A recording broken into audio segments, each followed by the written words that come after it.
அப்படி பார்க்கும்போது இந்த வயசுல ஹீரோயினா இன்னைக்கு கலையரசி அப்படிங்கிற அந்த பேர் போட போகும்போது எனக்கு எவ்வளோ பெருமை என்றால், டாக்டர் கலைஞர் அவர்கள் எனக்கு கொடுத்த பட்டம் கலையரசி. அவர் நிறைய பேருக்கு பட்டம் கொடுக்கலன்னு என் கணவர் என்கிட்ட சொன்னாரு. எவ்வளவு பேருக்கு கொடுத்துருக்காரு, நீ உனக்கு கொடுத்துருக்காரு அந்த பட்டத்தை, நீ வந்து போடு அப்படின்னு சொன்னாரு.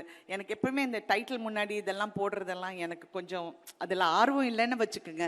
பட் இருந்தால் கூட இன்னைக்கு நான் ரொம்ப பெருமையா அவர் கொடுத்த பட்டம் கலையரசின்னு போகும்போது ஸோ இவங்களுடைய பிளெஸிங்ஸ் எல்லாமே எனக்கு ஏதோ ஒரு விதத்தில் முக்கியமாக நடிகவேல் எம்.ஆர். ராதா அவர்கள்.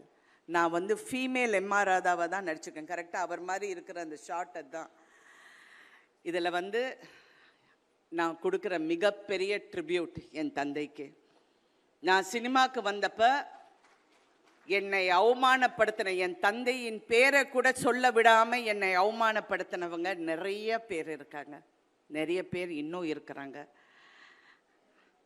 நான் என் அம்மா கிட்ட சொல்லேன், பேரே போடாதீங்கம்மா அப்படின்னு. எங்கள் அம்மா சொல்லுவாங்க.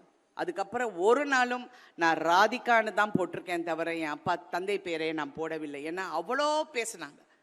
தேவையில்லை, let me prove. And today நான் ப்ரௌடாக சொல்கிறேன், தெனாவட்டோட சொல்கிறேன், எம்.ஆர். ராதா பொண்ணுங்கிறது நான் இன்னைக்கு நிரூபிக்கிறேன். நான் யாருக்காகவும் நிரூபிக்கல. I don't want to prove you a point. I am proving to me and my family, my brothers and sisters a point. We are M.R. Radha's children. Thank you so much for giving me this platform, for giving me this journey. I want my friends and my family and my sister to come up because I want to thank them for supporting me. ஏன்னா நான் காலெல்லாம் உடஞ்சப்போ நான் ரொம்ப அழுத, நடக்க முடியுமான்னு நினச்சேன். தாய் கிழவிக்கு டான்ஸும் ஆடிட்டேன். Thank you so much.